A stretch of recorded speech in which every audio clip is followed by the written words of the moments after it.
But first, I'd like to address everyone in regard to the current tariff situation.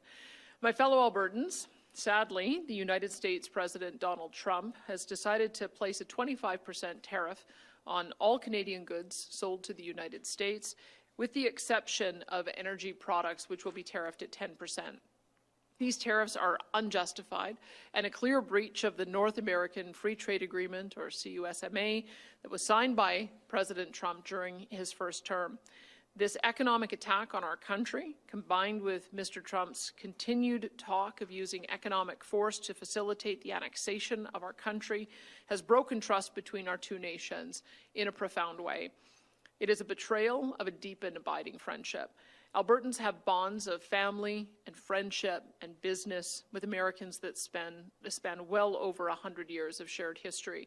We have always appreciated and shared the American ideals of entrepreneurship and free markets and civil liberties. Albertans, like so many Americans, also feel a strong sense of identity and are fiercely independent, as our fellow Canadians are well aware. But let there be no mistake. As independent as we are, Albertans are strong and loyal Canadians. Thousands of Albertans have lost their lives fighting alongside our fellow Canadians to secure and protect our freedoms and our country. And we will not cast those freedoms and loyalties aside in response to the threat of economic pressure from a foreign government, even an historically friendly one.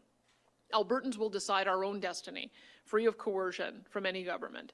So today I'm announcing the following measures in response to the actions of the U.S. President. First, I've directed my cabinet to alter our procurement practices to ensure the government of Alberta, along with our agencies, school boards, crown corporations, and all Alberta municipalities, purchase all needed goods and services from Alberta companies, from Canadian companies, and from countries with which Canada has a free trade agreement that is being honored. Second, no further purchases of U.S. alcohol or new VLTs will be permitted through the AGLC until further notice. We'll just have to drink a bit more BC wine and Alberta craft beer and spirits, and that's just fine with us. Third, I'm directing my government to assist our grocers and other retailers with labeling all Canadian products in our stores and ask them to voluntarily purchase their stock from vendors in Alberta, Canada, or countries that we share free trade agreements with that are being honored. Our government will also augment these efforts with a substantial advertising campaign to assist Albertans to more easily access information about where various products on store shelves are from. I understand as well that there's at least 4 apps that have been